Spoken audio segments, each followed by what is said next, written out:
Hello and welcome to the Buckets and Tea NBA show. I'm your host, Cathryn Naiker. Thanks so much for tuning in to this week's episode. Joining me today, you know him, you love him. It's Samson. How you doing, buddy? Doing good. Hanging in.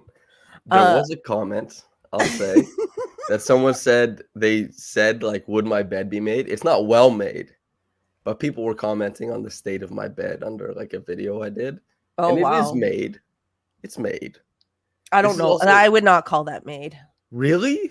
No. What is up with you people? What do you need? Like hospital corners? First of all, the pillows aren't even at the end of the bed. The pillows are in the middle of the bed. That's not made. Like for the podcast listeners, you don't even need to see the visual to know that if the pillows are in the middle of the bed, that's not a made bed. I think you can make things in a number of ways. So,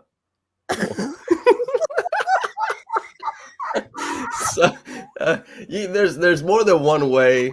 What's the term? The Dwayne Casey's there's more than one way to skin a cat or something like that. Listen, Dwayne Casey would not approve of this bed. Well, he is quite a militant man. I wouldn't fit in Miami or any of the militant. I'd have to be in one of those like open concept teams that they're kind of like, hey, like man, the Warriors. I think they're quite militant too. Yeah? Like LaMelo Ball went in and got interviewed. He's like, yeah, I just play free. And then James Wiseman is like, I speak Mandarin a little bit. And they're like, we like that guy. You know, that's why they drafted James Wiseman, is because the old white guys who do the interviews were like, we felt like we could hang out with James Wiseman. It's like, is that what makes a good NBA player? They drafted him hang out because with old white guys. They drafted him because they needed a big. And they needed a different big than James Wiseman. It didn't turn out, but they absolutely needed a big. Who I like James Wiseman for what it's worth. I mean, I'm rooting for him. I hope he has like some sort of a comeback for sure. He's making his NBA bed in a different way. The pillows are in the middle of his proverbial bed. Listen, right now. Okay, if we're really going to get into the background of your situation, there's a few things we need to discuss. Okay, first of all, the bed is not made. Okay, it does not qualify as made. Well, but we'll leave that aside. Number 2, not a real curtain, or it doesn't look like a real curtain at the window. I bunched it up and pushed it in so that it wasn't hanging. But it is a curtain. It is a curtain. So you need it sized appropriately. It came with the place. I'm not much for the aesthetics of indoor housery. Unlike myself, zero art on the walls. All the art is right there. Well, why? Okay, well, hello. You have a whole YouTube audience. It's for me, Cathryn. I don't do it for these people. For what it's worth, I have things on both sides of my wall. Thank you very much. But yeah. That's fine. But you're also like a guy. That's true. So, expectations are low. Ooh, wait, actually. Okay, one sec. Okay. Oh, I have a piece of art. Oh, he's going to surprise us with art. Okay, I don't know if it's going to be Raptors related or what's happening. I don't know if people can hear, he has stepped away. He is trying to get himself organized right now. Okay, so this is a piece of art. Adam Lascaris, he's on the beat at the Raptors games, and he covers a lot of stuff. He's kind of like Lindsey Dunn, but in male form. Okay. And his mom made this, and he put it on his Instagram story, and he was like, it's my mom's dream to sell a piece of art. I was like, boom, purchased. And I bought this piece of sweet. art. And so this is a piece of art. And then I did a picture during the pandemic. You know when the Nice Guys, when Ryan Gosling is holding the big old record, or not record, the film reel, and he has the smoke and his hair's all whatever. Sure. I did a picture recreating that photo. You personally made it? I recreated it when I had hair. And I recreated that Ryan Gosling photo. And my sister did a painting of me when I recreated it. So these are two pieces. That's you when you had hair? Yeah. Wait, okay. I'll see if I can find the picture and I'll show it to you. Oh yeah, here we go. Okay. So here. Well, your sister did. There's Ryan Gosling. Yeah. Okay. Yes. Here's me recreating the photo. And here's the painting my sister did. Well, your sister did a great job. And you know what? This is a great story for an audio medium. You know what your sister and Adam's mom would appreciate even more than you having these pictures is having them on the wall. I don't know what dark corner of your bedroom you had to crawl into and move things out of the way to find those pictures. No comment? No, they're on my table. They're on your table. Yeah. Okay. All right. So they're on display. Yeah. All right. Sure. All right. I'll allow it. We should move on. We have to address, I was going to address a comment that you made earlier before I pressed record. And that is you referred to me as a librarian spinster type. No. You are not a librarian spinster type. We're operating within the caricature because I'm assuming the role of the jokester in this sense.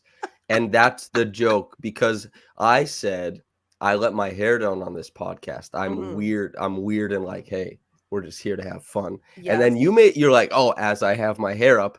So obviously the archetype you're fulfilling is the uptight spinster librarian type. That isn't what you actually occupy. Only for this joke. I don't want to be labeled a misogynist here. I don't want to be labeled a misogynist, even though I am. Okay, let's. Okay, sure. No, I'm just kidding. Rebrand. Honestly, there's a lot of money in being a misogynist. Yes, there is, which is why it continues. Probably. We'll leave this, but I might pursue this. This is a right turn in my career. All right. Well, let me know. Feel free to, slide me a cut if you need a feminist, liberal, blah blah blah type to bounce off of. For controversy, yeah, we could debate. I could post the highlights on the social media of my choosing, and I could own you, right? That would be it. I'm winning in the marketplace of ideas. These silly women. Oh, yeah. Okay. Anyway, I'm done. I actually think you'd be really bad at it, because you're too genuine. You're actually a genuine person. Tough. I know, based on what I know of you. Yeah. You do come across genuine. Nice. I like that. Yeah. Okay, cool. You're like, I like that. It's working. Yeah. Yes. My clever ruse. Yeah. Okay. It's like 8 minutes in. Yeah, we're 8 minutes in. We should talk basketball. Okay. So look, Canada, we lost to France. We've been in a state of grieving, mourning, shock, confusion, etc. I know you did a bit of a post game on the Week Handball podcast, but to summarize for audience here, what went wrong? It's the front court. It was always going to be the front court that limited Canada, and they have NBA level bigs in their front court, but they do not translate very well to FIBA basketball. And a really important part of FIBA basketball is operating within the smaller dimensions, the different rules, and how big men are more important in that style and especially post-up bigs, than, let's say, finesse or mobile bigs like Canada was using, except for Kim Birch, who had the best stint of all the bigs in the game against France. And wild? Yeah. And on top of that, guys didn't shoot well. Jamal Murray didn't shoot well or play well the whole tournament. Dylan Brooks, unfortunately, had his worst offensive game of the tournament. And Shea, try as he might, wasn't able to drag them through the finish line. And in my opinion, the best team ever assembled for Canada, they did not meet, the moment. They didn't fulfill their potential or anything like that. So heartbreaking. I agree with you. I felt like the moment got to them, being in that stadium with the French fans, and the French fans were more like soccer, European football fans, because they were like jumping. And I've never seen a crowd at an NBA game like jumping in the stands, like in a third quarter or something like that. You know what I mean? Like they're jumping, they're singing in French, probably telling them to go home or whatever. And like, I really feel like the moment got to them. There was, when I was playing high school basketball in Saskatchewan, there was, I won't say the town, but the town, it was a small town who had 3 of their players go on to play college basketball, which is really good. But they had, I don't know how they afforded it.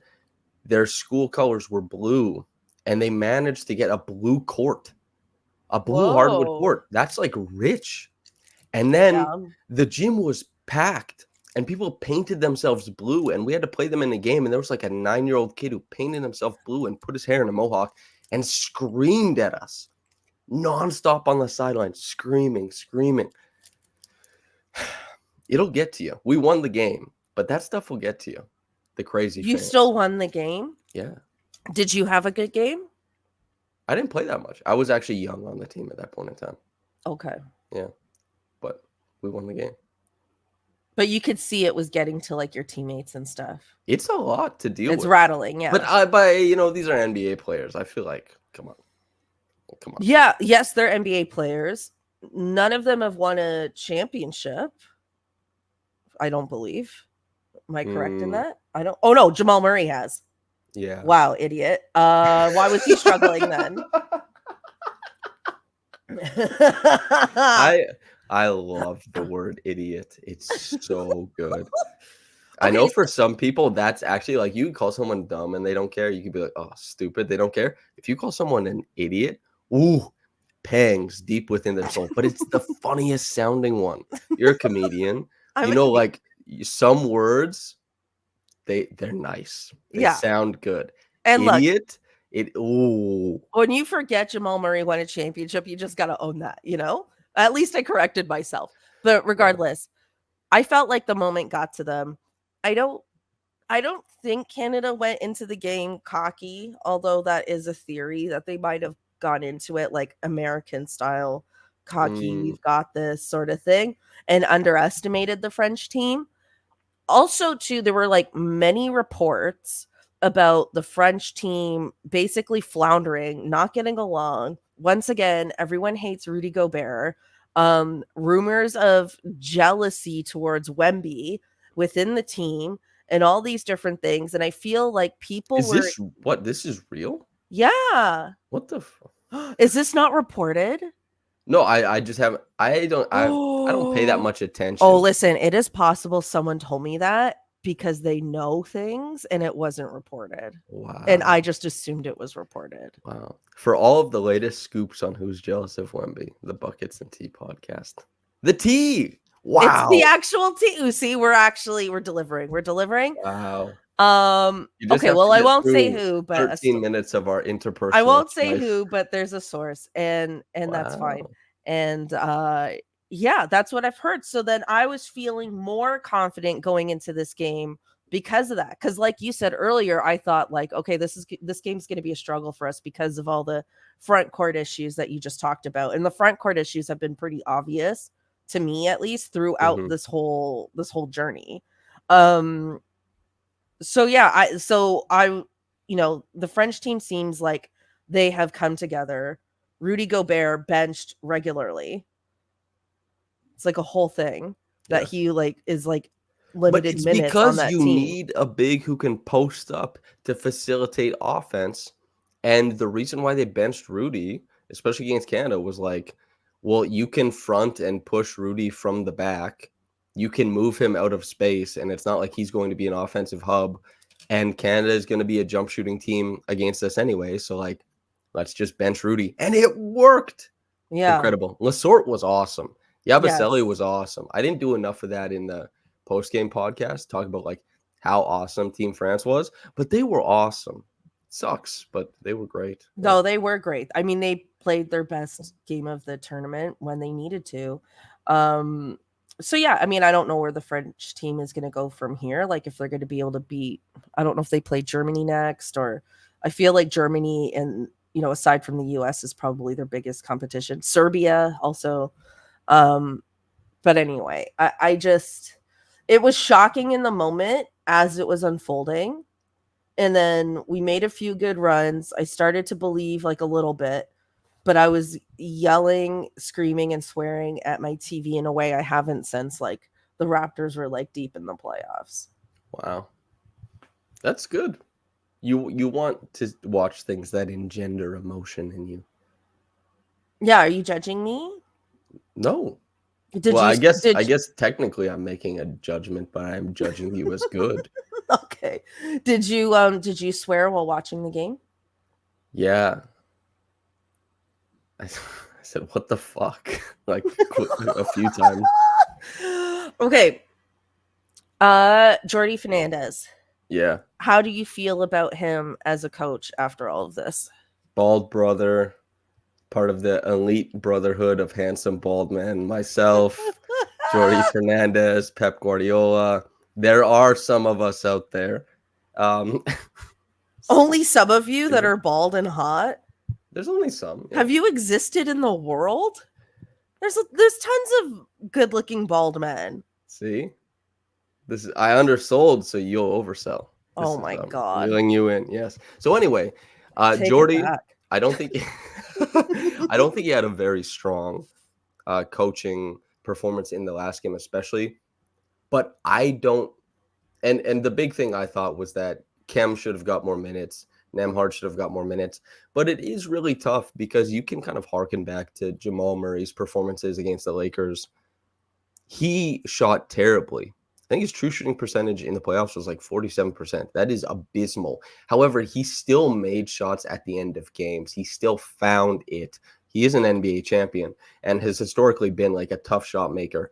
And yeah, he's like historically been like a clutch guy. Yes. And Jordi, I can't necessarily blame him for trying to hold on to hope that Jamal would come around like that. And the fact that Jamal is bigger by a couple inches and a decent amount of pounds than Nembhard. So in the switching scheme that the Team Canada was playing, it made sense to do that. However, I would have liked to see Kem Birch play more. I would have liked to see Andrew Nembhard play more, and I would have liked to see them try and survive a little bit more conservative and traditional defensively. However, he was behind the eight ball trying to figure out how to compete in a tournament and a style that prioritizes bigs, prioritizes the framework of running offense out of the post to be able to cut and slash around it, cut and fill. And there was no easy answer. And he didn't even get good performances from his bigs. And that's just it. Like the bigs, obviously, they're not post-up bigs.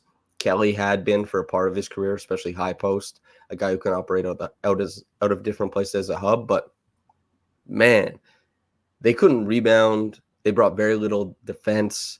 They didn't give like extra possessions very often. When they got the ball in advantageous situations, there was pause sometimes. Those guys just underwhelmed so much. And there were different decisions you can make as a coach, yes. And I suspect we won't have to belabor this kind of stuff very long because I think Jordi, as the head coach of the Brooklyn Nets, his time with Team Canada has probably come to an end. He and the team saw this through to Paris. But I guess we'll see. There were things I would have done differently, but I'm a schmuck. You know, Jordi Fernandez is a NBA head coach, the head coach of the Canadian men's national team. And I like Jordi. You're not a schmuck. You're an analyst, and analysts are schmucks. Sure, now it's okay if people like my analysis, but I will never elevate myself to a point that would no. But all of this is in hindsight, right? Sure, like all of it's in hindsight. No, I was saying this at the time. Oh, yeah, big brain. Anyway, as big as your microphone. Yes. Okay, probably roughly. Okay, I have a question for you, which is very stupid, and I'm only asking you this somewhat to annoy you, but a real answer, and I think it'll be funny, or I'm hoping it will be. Do you think Nick Nurse would have made better adjustments in this game?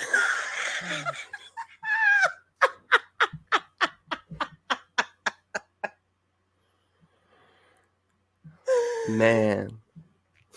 With his pal, Nate Bjorkgren, on the bench still somehow. Yeah. Notice I didn't mention him in the elite brotherhood of handsome bald men.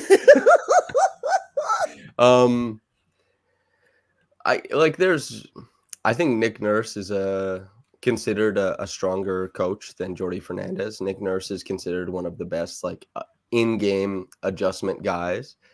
He's also considered one of the best coaches at maximizing his players. This was often what I said, even as Nick Nurse was kind of getting himself farther onto the outs with the Raptors. But I always maintained that Nick Nurse is a very good coach. Interpersonally, it became untenable to keep him on with the Raptors. Of course. That was why. Tactically, he's very good. It's possible that he could have coached better games than Jordi, but I don't know. It's just I think Canada. I don't want to pine for Nick Nurse. No, I know that's what you want. I know. No. I just wanted to annoy you. I think Canada was losing this game regardless. I mean, even for all the officiating complaints and stuff like that, like we just were playing our best basketball at the end of the day. Bad basketball, yeah.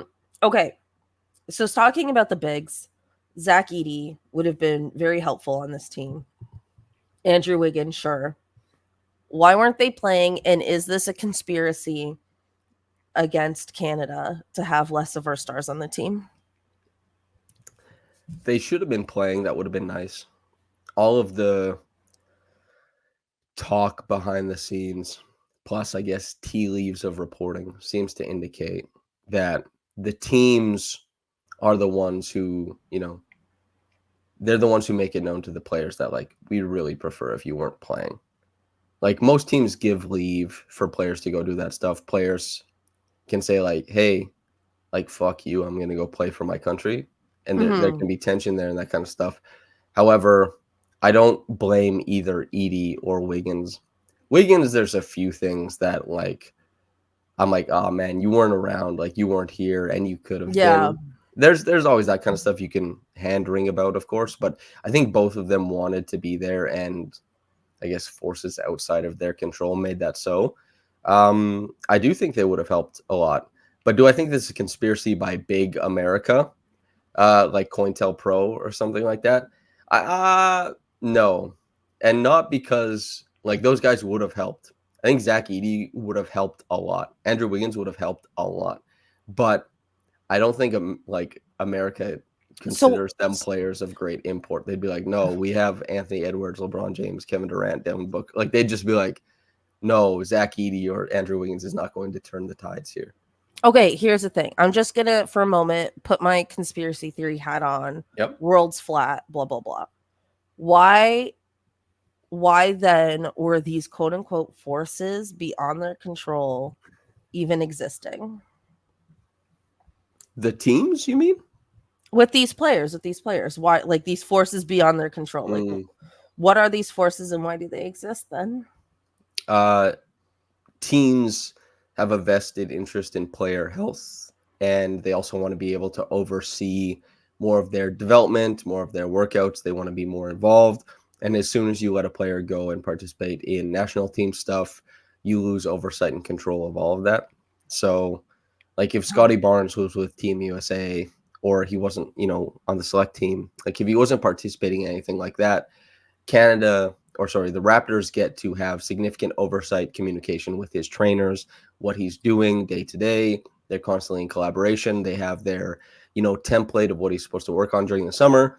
If somebody's on national team, that takes precedent for their summer. They work on stuff that fits into the national team. Like Devin Booker is playing more like a role player for Team USA right now, which maybe doesn't mesh perfectly with what he wants to be doing with Phoenix. So there's a bit of a mismatch as far as interest. They don't exactly align. So I think that's why. It's rational. It shouldn't supersede a player being I want to play for my country, but that is the rationale, I'm pretty sure. But then how is Andrew Wiggins not playing and Steph Curry is? How is anything beyond Steph Curry's health? Because they don't, because they just can't say no to him? Well, it's tougher. They don't have a lot of power with Steph Curry. Is one, but also two, Steph Curry isn't engaged in active trade talks all the time, and Andrew Wiggins' injury or anything or a bad showing or whatever would jeopardize I think trade return value. I think him being with Team Canada would have helped his trade value, because he's been so disappointing for the last 2 seasons that he would have had an opportunity to not just play, but play well and have like a large role on this team. I think it actually would have helped, not hurt. So, Why and like, didn't even you if he tell got this to the Warriors 3 months ago? Cathryn, listen, you could have put him on this team. You give him this.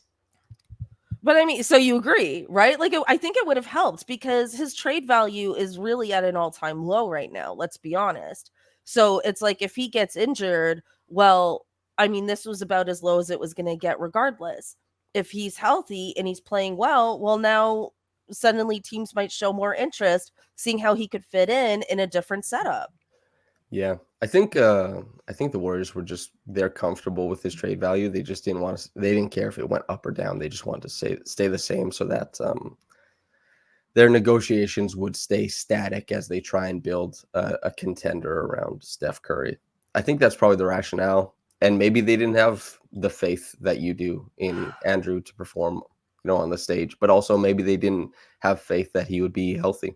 All right. Well, listen, I was hoping Samson would be a little more conspiracy friendly. Oh, I'm not conspiracy friendly. He started off this podcast being like, I'm the jokester, you're the librarian, blah, blah, blah. Now we're 26 minutes in, and here he is, voice of reason, you know? Yes. So he didn't really keep up the ruse, but again, he's being genuine. Oh, he's being yes. honest. I'm not yes-anding. I'm no butting. You're yes, correct. But it's fine. Loser. It's fine. You're probably giving the people what they want. It's all good.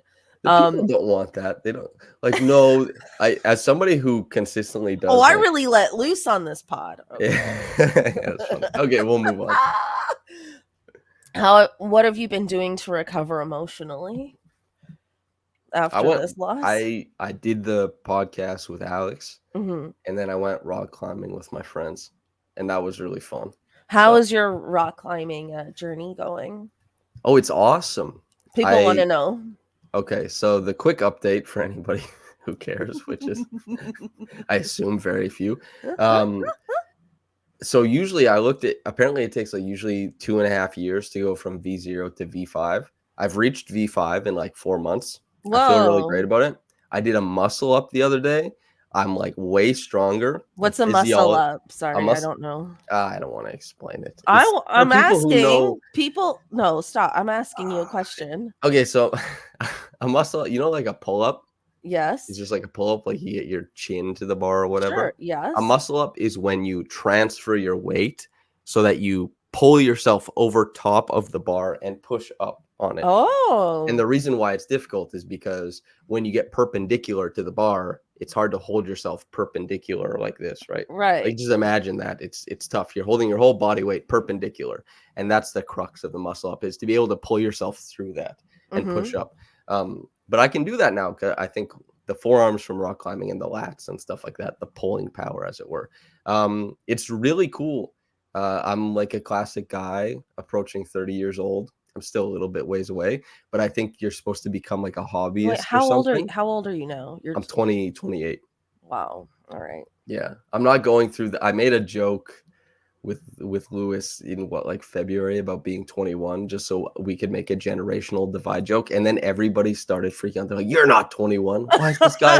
And then everyone thought I was lying about being 21. Are you guys 21. The same age? No, Lewis, I think, is 32. Okay. He just had a birthday, actually, just a week ago. Oh. Yeah, I think he's 32. So 4 years maybe difference. It's crazy. When I moved to Toronto, I'm the youngest of my friend group. That's fair. Yeah, I don't know. 28 to 32 is really just about accepting you're 30. That's what that whole I've 4 years about is. This before. I am not worried about any of that. No. Because and here's the thing. I went bald early. I do not have to cope with the old thing at all.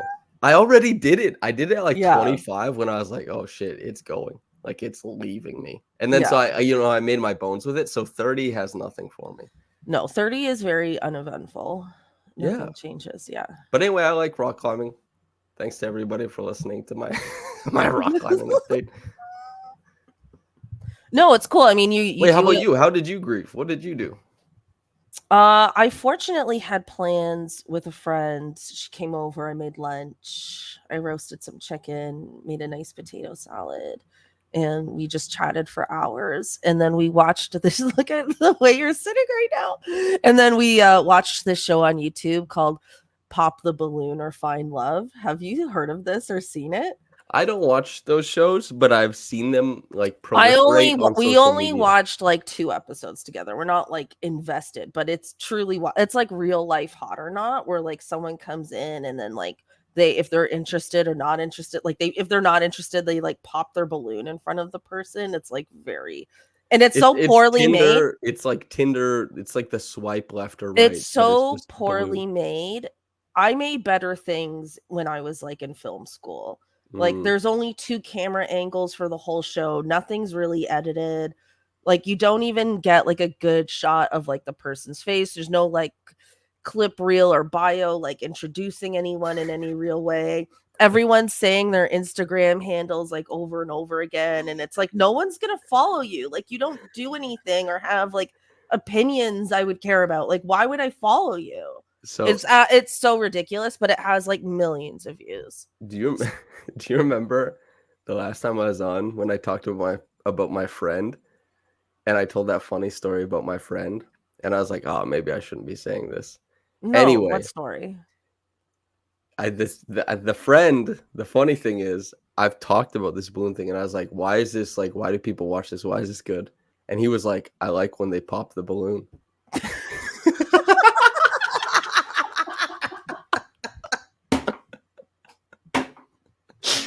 Oh God. Anyway, it was funny. Fun. It's like bubble wrap. Oh yeah. Well, everyone enjoys that. Maybe okay. that was the idea for the show. Yeah, I think balloon popping is so loud. It's so cruel. There's this one really short guy named Terrence, and he had like the best personality out of everyone by far. But I mean, I don't know how short he was, but he was quite short. Like call maybe him Short Terrence. He was like maybe like a 5'2" to 5'4". You know what I mean? Like he was short. That is short. And I felt like he was always like, he probably has such a great personality because of that in a weird way. Like he's like trying to overcompensate and be like, but look how great I am as a person. And none of these girls would pick him. And I was like, man, we need a show just around this guy. Just trying to find this one guy, love. Yeah, sure. As long as he's cool, yeah. I mean, he seemed cool. He's an electrician. Would you go on a date with Terrence? Can we get this going? I'm very tall. You are a tall woman, that's true. And not skinny. So it's like, I was thinking of, the Terry Rozier tweet about Osama bin Laden, where it's like Osama bin Laden should have hooped instead of this because he's tall as hell. We need that we need that template for you. It's like instead of telling jokes, you should have got in the post. I should have played basketball. It's true. Yeah, I should have. But I mean, I played basketball a little bit as a kid, but like, I don't know, like I played more like a forward or a center, but I'm too short for that. I didn't really play like a point guard. Yeah, high school you could have got away with it. Trying to get to college, you'd be a bit short, and then professional, it's just not there. Yeah, exactly. Yeah. So that would have been the journey. But I wish you're like 5'9", 5'10"? I'm 5'10", yeah. 5'10", yeah. We're close. Anytime we're in person talking, we're close. You are taller than me, though. Well, thank you. Yes. Aren't you? Yeah. Oh, yeah. Like I didn't want to. I didn't want to come across like aggressive. I just wanted you to say it plainly. Come across aggressive. I have this excellent troll online who responds to a lot of things where I post about myself, but he's actually funny. Like the things he says is really funny, and he's convinced that I'm like 5'5", and it's one of my favorite subplots of my Twitter existence. Is this one? And I won't block him because I want him to have access to my posts because he says genuinely really funny things. But he doesn't see photos of you with other people or anything? I think he assumes that I just have a cohort of shorter men around me. I suppose. He assumes I hang out with short Terrence. And so anyway, I quite enjoy this guy's presence, and he continues to try and make the case that I'm about 5'4". That's really funny. It is. And he probably knows you're not, but just enjoys teasing you. Yeah, but the teasing doesn't work because like I send it to my friends and we all laugh. But also this is something I did before I came to Toronto. And this is Matt Shantz. You know, he doesn't write really for Raptors Republic anymore, but he was the person who fell for it hardest. Before I met anybody from Toronto, I told people that I was 5'5", so that when I met people, I seemed like a giant relative. Why would you do that? Because I thought it was so funny. Also, Did it work? Was it funny? Yes. Or were they just confused? No. That's so funny. You don't think that's funny? I don't know. You don't think it's like, imagine you think someone's 5'5", and then they're like with between 5'11", 6 feet tall. Wouldn't that be like your conception is blown out of the water? Don't you think that's funny? Sure. I'm just going to say yes. How? That's so funny to me. Also, I have to come clean. Chelsea and Adam, I told them a story back in November. Adam had spilled coffee, and then they were talking about spilling coffee. And then I just, for no reason, I told them I'd never spilled coffee in my life. Oh, no. Why would you do that? They were both aghast. They're like, I can't believe you never spilled coffee. Guys, I've spilled coffee before. I'm so sorry. You just lied. Yeah. And they believed you? Yeah, I convinced them. Oh, that's ridiculous. When people meet me, like when they see me online and then they meet me in person, they're always shocked that I'm tall. You gave tall energy, I thought. Thank you. Yep.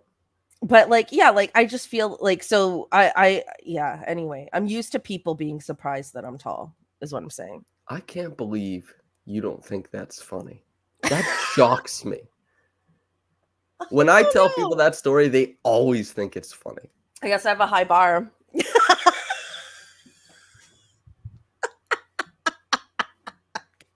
All right. Yeah, you know, I just have a high bar. I really like a made bed. Okay. Listen, we knew this would go off the rails. You gotta do things for yourself in this world.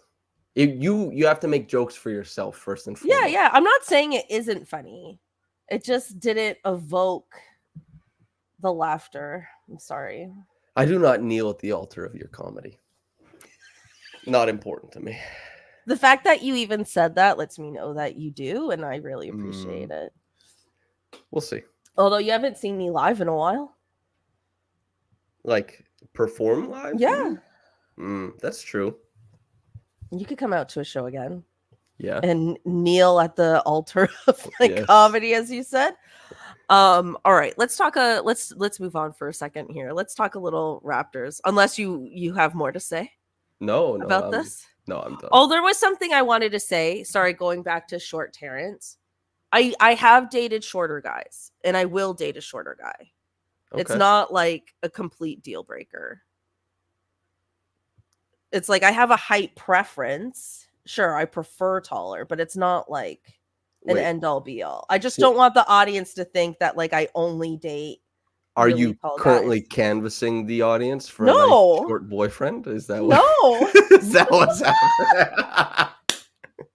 No, most nice guys are taken anyway.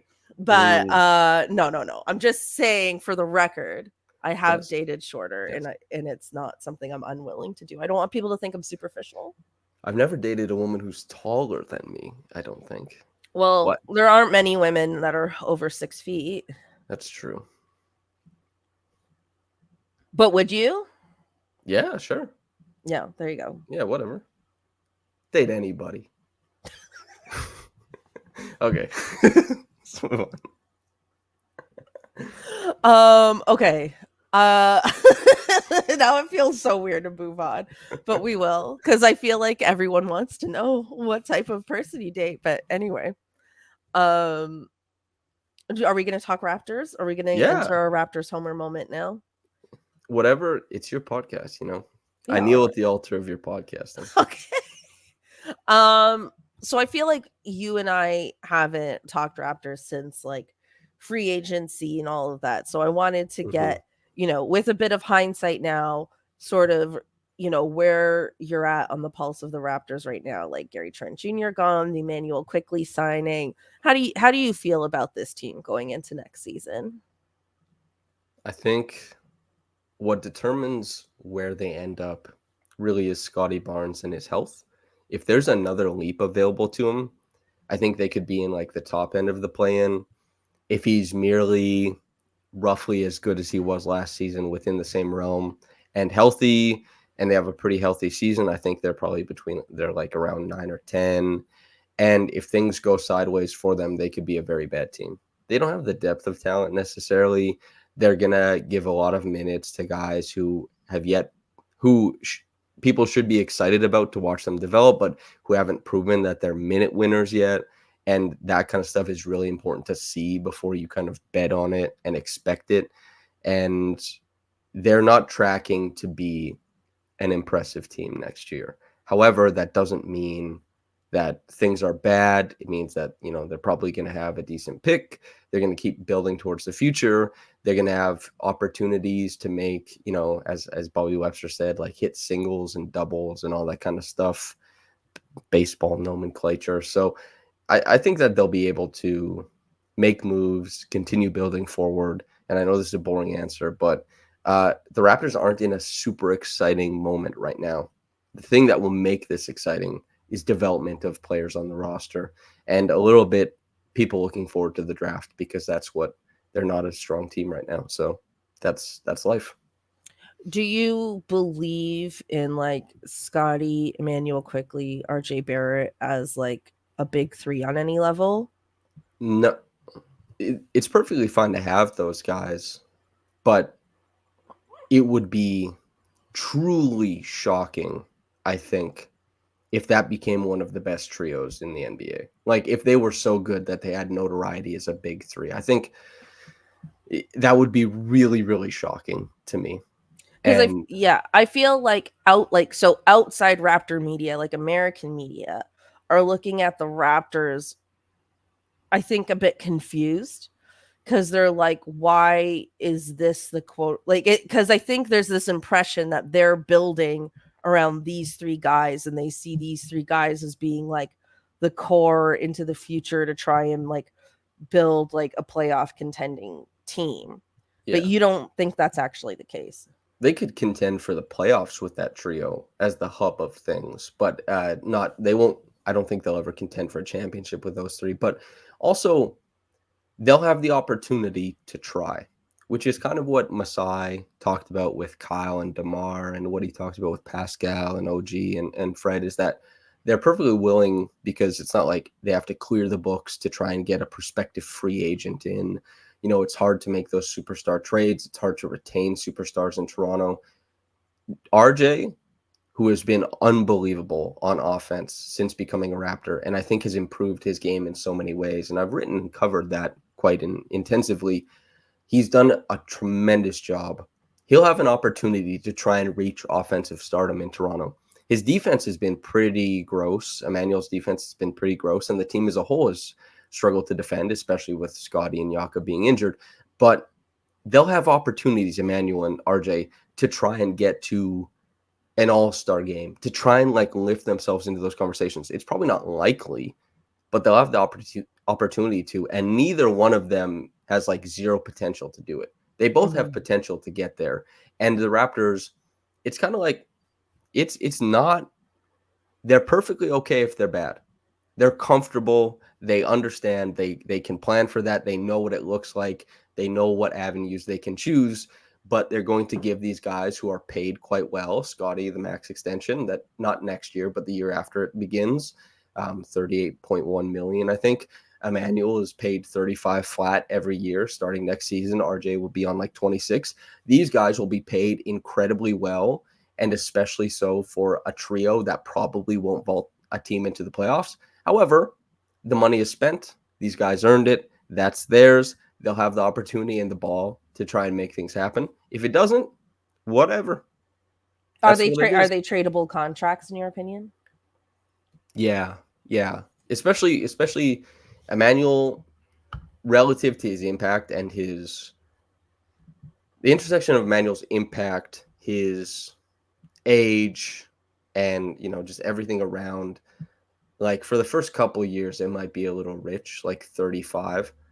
Like he gets paid the same basically as like Shea next year, which That's is crazy.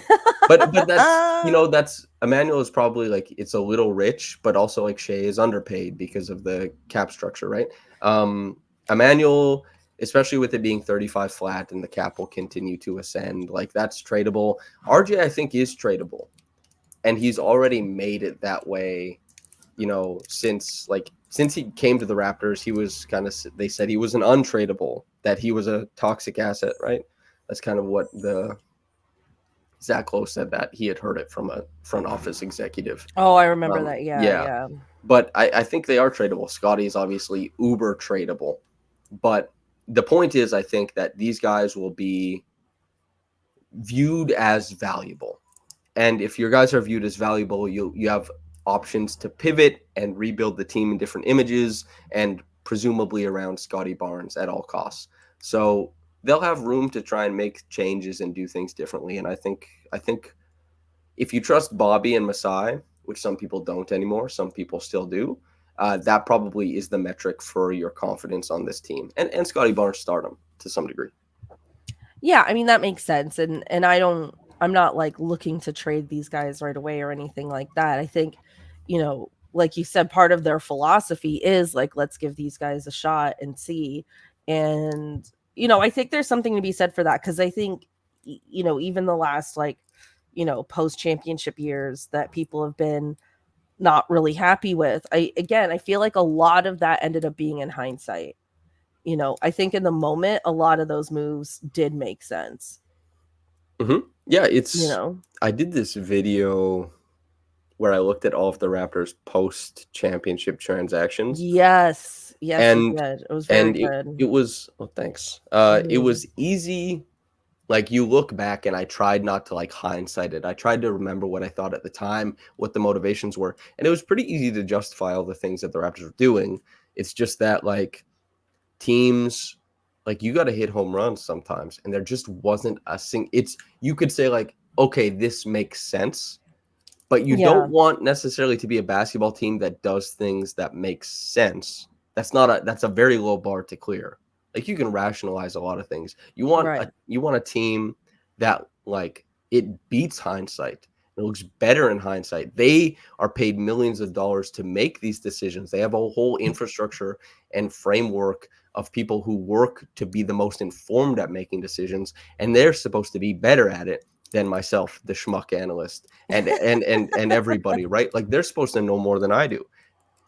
I shouldn't be suggesting things that bear out better than the front office, right? I shouldn't a player, advocate for them, and see them choose someone else and have it be underwhelming.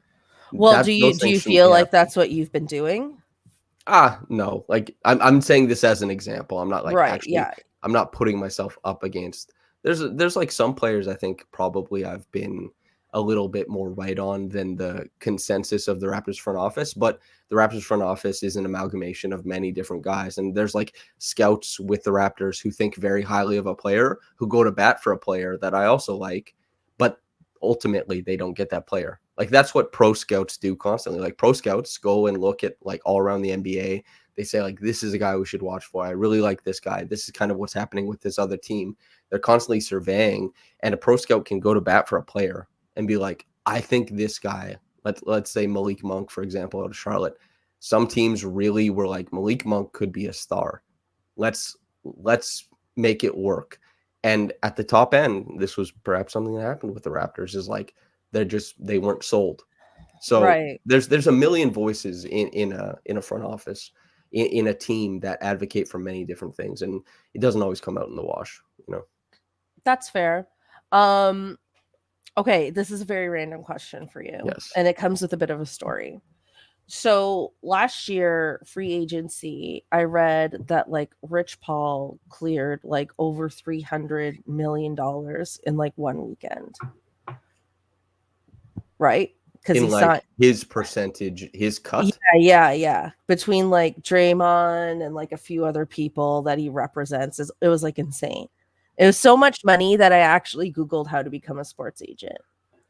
Okay, like I actually did that. I did the research. I was like, could I ever be a sports agent? And in your year of sports agenting, did you? No, this is like a 1 hour deep dive, like Google Fantasy. Okay, like sometimes, do you ever have like just like a little Google Fantasy? Like, what would this be like? Profit motive is not what moves me through life. No, but I was just curious. Like what? Like I had, okay, like last week I had a half-hour Google Fantasy where I was like, what if I get a motorcycle license and drive a Vespa? Oh no, I never. What would my life be like? What would it be like if I had a Vespa? Like, what would that take? Like stuff really like that. I just do sometimes. Like I just get curious. I really like that. However, I literally never do that. Wow. I just get curious. I literally never like, ooh, what if I did this? What if I did that? Never, ever, ever, ever, ever. What I do is I deep dive on like topics. Okay, yeah. Like that's my like, I wonder about this. Well, this is a weird voyeuristic way into topics, I suppose. Well, it's just different people enjoy different things. And also, like, I think this is something you hear about like a lot. Some people really do like bookmarking the dream home. Some people really like, oh, what if I moved here? Me? I think I'm quite content as a person. Okay. Are you suggesting I'm not content? Well, content is not necessarily like the ideal. You can be too contented. I think I'm too contented. People are like, don't you want better for yourself? And I'm like, I could give a shit. Like I'm like do my job, hang out with my friends. Exactly. This is a contented bed. Oh my Throw the blanket over top. The pillows are askew. It means nothing to me. But I think some people, like the people who dream bigger, often do bigger. Isn't that all right? I think you have to have the imagination. You have to have the imagination for yourself to pursue those things. But I don't have much of an imagination. All right, I think you took this too far into a psychological deep dive at the 51-minute mark. But what I was going to say is, in my agent researching, I realized that a lot of these people are scouting kids like high school or even younger. And I thought like that is like it makes sense. Like I understand why that is, but I also think it's so weird as like an adult, like going to like a kid's school and you're not like related to any of the kids. And you're just like trying to talk with them and stuff. Like I was like, I couldn't do that. And I feel like that's what like a lot of like scouting is. It's a lot of like networking with like literal children and their families. And I think that is like such a weird part of the job. I have quite a few scout friends, and most of them have qualms with that. And a lot of them, like most scouts, are a lot more comfortable watching the tape and giving basketball opinions. Some scouts, there's like some people are just truffle pigs for drama and like that type of like interpersonal information, like shams. Like there's no way this guy's normal. Like he's not a normal man. He's anyway, that's him, right? He's a truffle pig for that kind of stuff. He loves that. If he can ruin a child's moment by announcing something that they were like sitting on, he revels in that. And I think being the nasty little truffle pig for info is like, for organizations, they view that type of scout as like more important. They're like, oh, we can watch the games, but tell me something. Like, tell me that Kowski is like dating a woman 9 years his senior since he's like 15 or something, right? Like they're like, oh yeah, give me that. I want to make an informed decision like that. People get rewarded for that kind of stuff in every sector and industry all the time. It's like, be a nasty little truffle pig for stuff. So for anybody, that situation is a little concerning, but it's all bad. It's not good. I'm not advocating for it. I'm just saying that people obviously, we live in a capitalist world that does not, reward. It does not reward like good behavior a lot of the time. Like it's like you can do bad things and advance yourself. You can do unethical things and advance yourself. And if you're comfortable with that, I mean, sky's the limit. Yeah. See, Well, maybe like, to your earlier point, maybe it's more that than it is just the whole dreamer thing, right? Because like when I was doing my little deep dive, I realized like I couldn't be that person because I'm not really a salesperson. Like I love creating content and like having conversations like we're having and doing stand up and like, screenwriting, telling stories. Like those are the things I'm passionate about. I'm not passionate about selling them. Yeah, I can't sell stuff. I have a tough time. That's not my area of expertise. And so once I realized there was this salesy aspect to the whole thing, I realized, oh yeah, like that's not for me. I think I'm uncomfortable with that mostly. Like I obviously have to do like a pitch for Raptors Republic, but I qualify it with like 7 different things. If you have the means, all this kind of stuff. It's like yeah. But as far as like just like being a salesman, constantly like always pitching, selling, I think that's tough. Some people are geared for it, some people are not. Anyway, this is that little snippet. But I love learning that about the Scouts. See, this is why I brought it up, because I thought you would have some insight on this. Yeah, because scouts have to deal with that. That's part of the like, damn, like, yeah, people don't like doing that stuff generally. I don't think. Yeah. Well, that makes them a normal person, which is good. Agreed. Okay, let's move on to our Hottie Highlight of the week, and this is going to be an Olympic edition. Okay, so I've got 3 topics for you. One is Snoop Dogg at every event, really just becoming the mascot of these Olympics. Really just owning it, having the time of his life. Okay, so that's option 1. Option 2 is Canada excelling at hammer throwing. All of a suddenly we're the hammer throwing champs of the world. Okay, that's Hottie Highlight for sure. And number 3 is every male track and field athlete just not wearing underwear anymore. Like just not. Like I don't remember it being like this in the past. Just no one wears underwear anymore. The men are hanging dong. They're letting it breathe. Yeah, they really are. In a way I don't recall it being. But maybe my memory doesn't serve me well. This is like a hot boy summer thing. Yeah. I've always wondered about this. Now that we're really off the rails here, but like I've always wondered, and this is track and field. I don't know if it'll ever translate to like regular life, but you know how there's like, we're all socialized into certain beliefs and certain comfortabilities or whatever. Women is like, we're all socialized to dress a certain way. Certain things are seen as attractive. Women are more so like meant to like show off these aspects of themselves. Men aren't really pressured to do the same thing, right? And also men, like the expectations of beauty or like fitness aren't exactly as high for men, I would say. Right. However, I was wondering if society would ever emerge. There are sexualized parts into being like, yeah, men, show it off. And this being a thing, and you see it on Twitter. It's just equality gone wrong. Yeah, it's like well, for some people, they like it. Sure. They're like on Twitter, they're like, nice. I love. It's like that. It was like the second day of the Olympics. The cameraman just zooms in on these women track athletes just on their asses. The video went viral. He's just like, look, hello, everyone. These are women's asses. You see them on screen? And everyone's like, wow, they let the cameraman get away with it. And obviously men are watching that like, hell yeah, butts. I wonder if we ever get to the point where like the inverse is what's happening. They're like, yeah, the women are like, let's go. Yeah. Yeah. Well, women and gay men alike have been very straight women and gay men have been very it was so united cool, in these Olympics. Wait, I have to take, because I loved the celebration. It was this is the intersection of the 2 things or the 3 things.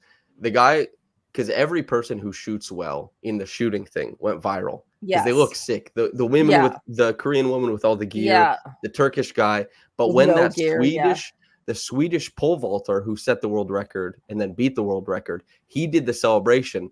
It was like all of the Olympics at once, because he won a gold and then he did the celebration and he was hanging dong. Yep. And he was, that's such a cool celebration. When he did like in the pocket. Wait 1 second. We're getting a demonstration here, everyone. This is why you come to YouTube for this. It's so cool. Like that, I would do that celebration all the time. I think it's like you should. Thing. It could be your sign off with your podcasts. That'd be a bit much, I think. So is that your pick? Yeah. Oh yeah. Yeah. I mean, he was also hot. He was a handsome guy. Yes, many of them are handsome. I was like day one of track and field. I was literally clutching my pearls like a 1950s housewife. Like I was like blushing. Wow. I was blushing. Because I wasn't expecting it. That's the thing. I just wasn't expecting it. You should be expecting it.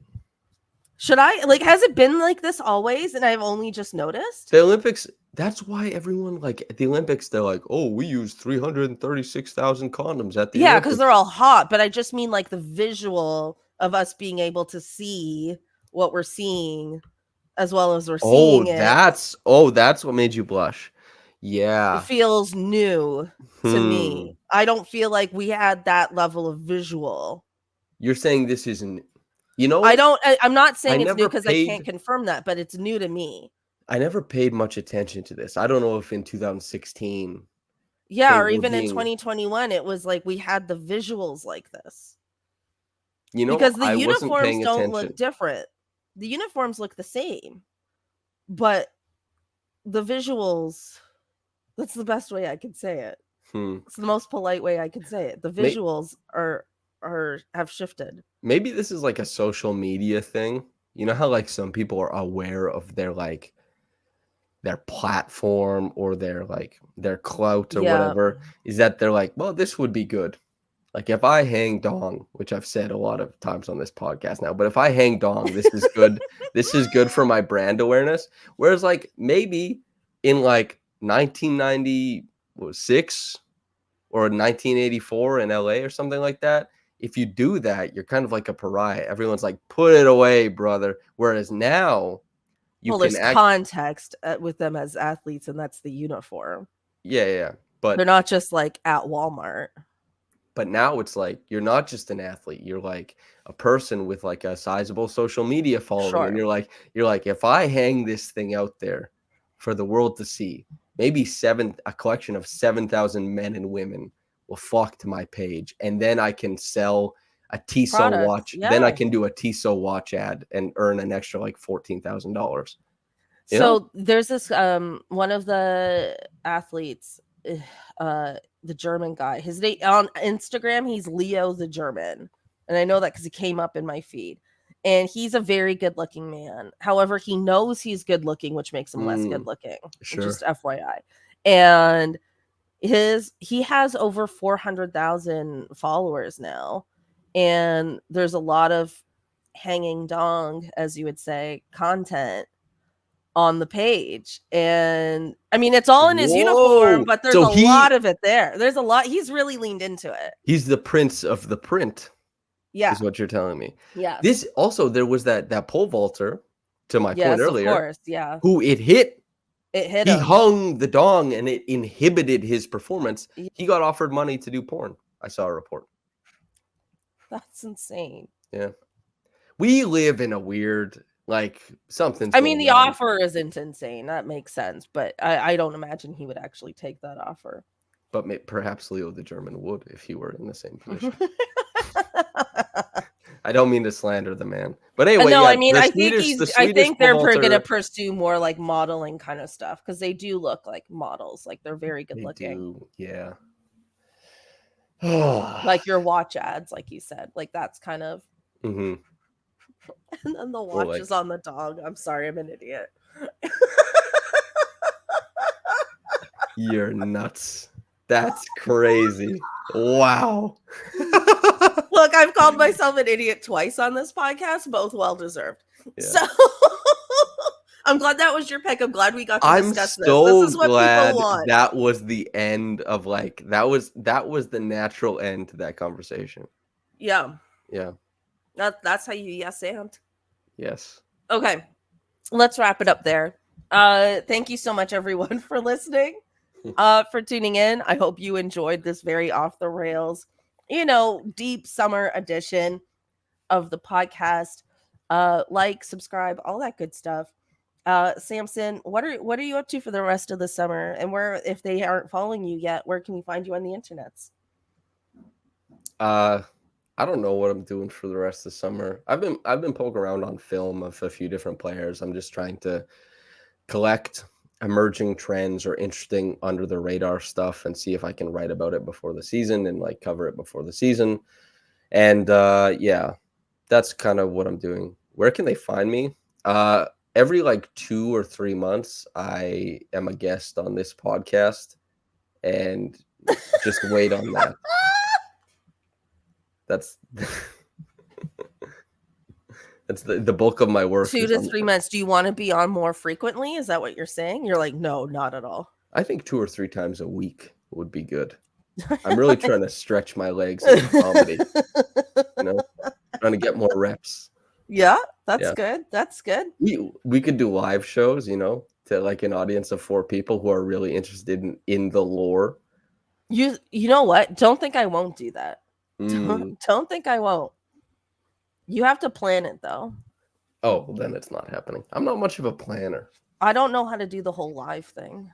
You think I know how to do the live thing? Yes. Why? What?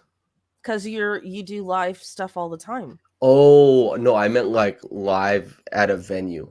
That's what I mean. Not like a live. No, not like a live podcast. Oh. No, live podcasts are just regular podcasts. But you host live events. You've hosted the live Raptors Republic events. Yeah, but I don't set it up or anything like that. I just like. Oh yeah, you don't produce it. You just show up. Talk. Yeah, I'm just like, hey everybody, now we're talking. Type thing. I don't know how to do any of that. Yeah, I'm useless. I'm just a guy who talks. Literally provide nothing to the world. It's only funny because you're not useless, and yet so many men are. You know, a lot of people are useless. Okay, fair. A lot of people. Wow. You know, equality gone wrong. Your misandry will not go unchecked on this podcast, honey. All right, we're being silly. Thank you, everyone. I actually don't know if I'm going to do an episode next week because Canada's not in it anymore. There's no NBA news. I just don't know what we're going to talk about. So maybe this will be enough for the people. This is for the rest of the summer. Look, I am still covering the WNBA. We'll be back with the WNBA soon. So you can check that out on the pickup. But yeah, I'll see if I feel like there's enough going on in the world of basketball that it warrants a 1-hour conversation. But I won't force it onto people for no reason. Cool. How do you feel about that? I'm the voice of the audience. Yes, Cathryn, do what you'd like. I will listen when whatever comes out. All right. Thank you, everyone, and we'll catch you next time. Bye. Bye-bye.